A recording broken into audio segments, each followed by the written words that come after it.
Vamos analisar o exemplo S05, que é o mesmo exemplo S01, só que agora com as rações tendo as suas quantidades de proteínas determinadas, 8, 10, 12 e 14%. Como que eu fiz? Para aproveitar o arquivo já digitado, eu criei mais um campo nesse arquivo, vou mostrar para vocês, denominado proteína. Nesse campo eu lancei os valores. Ração A, 8%. Ração B, 10%. C, 12%. D, 14%. Vamos fechar o arquivo e vamos para a análise de variância. Análise ANAVA, abrir o arquivo S05. É um DIC, então vou clicar só nos tratamentos, que no caso são as proteínas agora, fator quantitativo. Adicionar, terminar.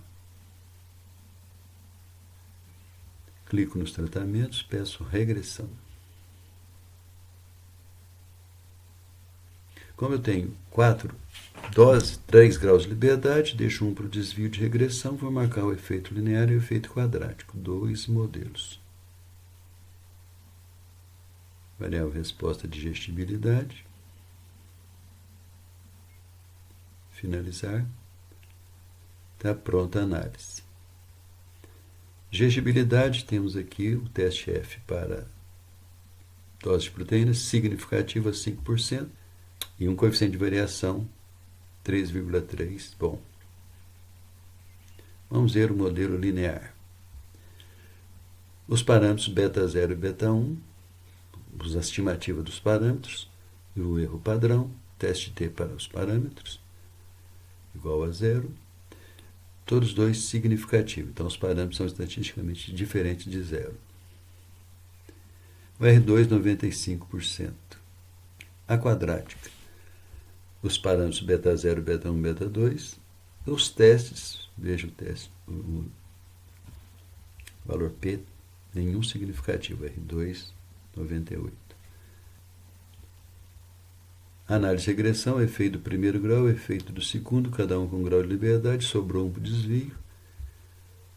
Teste F, significativo apenas para o primeiro grau, quadrática não, desvio não. Então temos a equação linear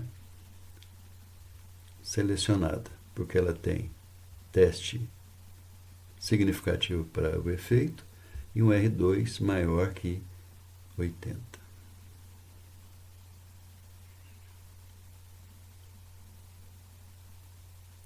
Então vamos pegar aqui para cada tratamento já os valores estimados para fazer o gráfico. Como eu faço o gráfico? Ploto aqui no eixo X os tratamentos, no Y a digestibilidade e marco os pontos para cada tratamento. Depois uno esses pontos ou traço uma reta passando por esses pontos que são os pontos estimados. Aqui está a equação da reta com seu R2 colocado no gráfico. O gráfico finalizado tem o título, digestibilidade aparente média dos carboidratos totais, e o comentário. O experimento apresentou boa precisão, CV de 3,3. A digestibilidade aumenta linearmente com o aumento da dose de proteína, sendo que para cada 1% de proteína, a digestibilidade aumenta 2,8%, que é o valor do B1. Esse é o padrão de comentários do gráfico de uma linear. Vamos estudar agora o exemplo S06, fazendo análise de regressão. É um exemplo para doses de adubo fosfatado em massa seca de braquiária. É um DIC com 2, 4, 5 doses de fósforo.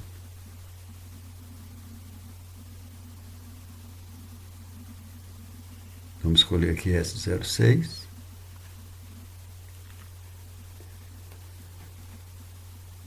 Os tratamentos, que é um DIC.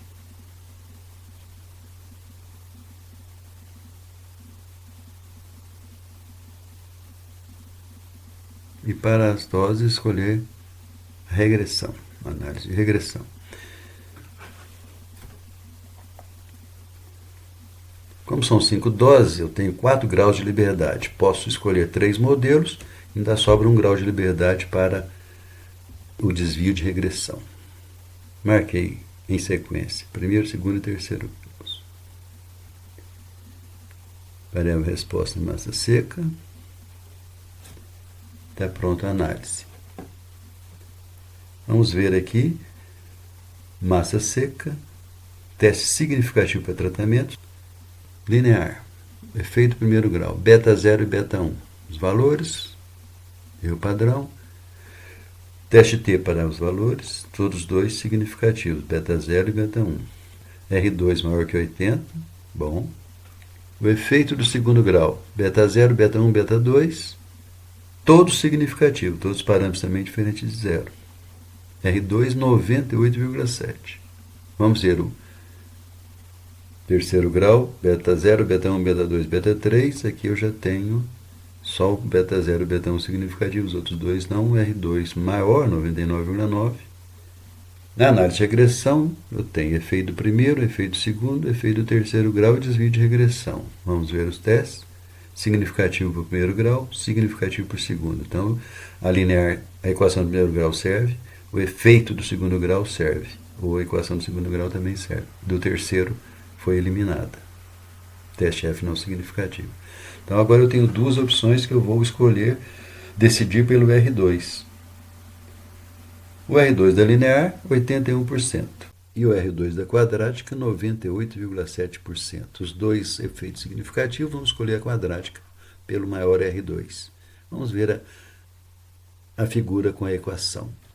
O experimento apresentou a precisão com CV de 9,9. A massa seca de braquiária aumenta segundo uma quadrática até a dose de 163,6 de fósforo, atingindo a produção máxima de matéria seca de 166,6 gramas por vaso. A partir dessa dose, a matéria seca tende a diminuir lentamente. Como é que eu encontrei esse máximo aí? Esse é um padrão para toda a equação do segundo grau. Mas o ponto crítico, máximo ou mínimo, tem que ser calculado. Quando precisar, não calcula esse valor. Partindo da equação do segundo grau, o valor do ponto crítico é dado por menos B1 sobre 2B2. Então, substituindo aqui por 1,1451, que é o B1, 0,035 negativo, que é o B2, eu tenho 163,6. Esse é o ponto crítico, um ponto de máximo. Ok? Vamos analisar o exemplo S07, que está estudando 5 doses do ácido indol butírico no enrizamento de estacas de uma espécie florestal. Nesse exemplo, ele mediu duas variáveis de resposta, o comprimento da parte aérea e o número de folhas das mudas. Análise, ANAVA, abrir arquivo, exemplo S07. Aqui, as duas variáveis de resposta já estão aqui. Vou clicar só nos tratamentos, porque é um DIC. Clico no A e B, no ácido indol butírico. Peço regressão, porque é uma variável quantitativa. Como são 5 níveis, eu tenho 4 graus de liberdade. Vou marcar 3 efeitos. Ainda vai sobrar 1 grau para o desvio de regressão. Variável resposta, eu marco as duas, que ele já faz as duas análises em sequência.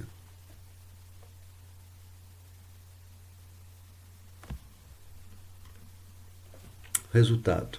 Para número de folhas, teste F significativo e o R2 e o coeficiente de variação, bom. Efeito linear, beta 0 e beta 1, beta 0 significativo, beta 1 não significativo. R2 muito baixo, esse modelo linear já está descartado. Na quadrática, beta 0, beta 1, beta 2. Só o beta 0 significativo. Coeficiente de variação, R2 muito baixo, modelo descartado também. Terceiro grau, beta 0, beta 1, beta 2, beta 3. Só o beta 0, o beta 1 e beta 2 significativo. Mas o R2 abaixo de 80, esse modelo vai ser descartado. Vamos ver a análise de regressão. Beta 1, beta 2, beta 3 e o desvio. Nenhum dos efeitos foi significativo. Então, nenhum dos 3 modelos se ajusta.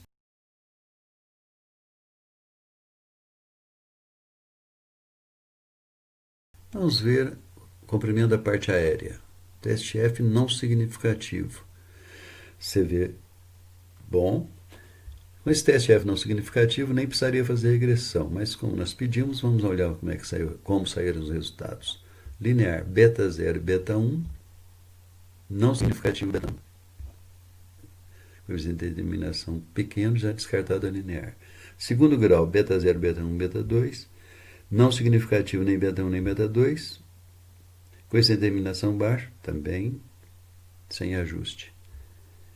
A cúbica, os parâmetros, só o beta 0 significativo. R2 menor que 40. Descartado também o modelo terceiro grau. Enganar de regressão. Os efeitos do primeiro, do segundo e do terceiro graus foram não significativos. Então, nenhum dos 3 polinômios serve para explicar o efeito do comprimento da parte aérea. Vamos pegar as médias observadas e montar uma tabela de médias. Todas iguais, porque o teste F foi não significativo para tratamentos. E o resultado, o experimento apresentou boa precisão, CV 16,6%, mas não houve efeito do ácido indolbutil no comprimento da parte aérea. Posso dizer que não houve efeito, porque eu tenho a testemunha 0. Todos os resultados igual a testemunha, então nenhum efeito das doses. Pronto. Terminamos.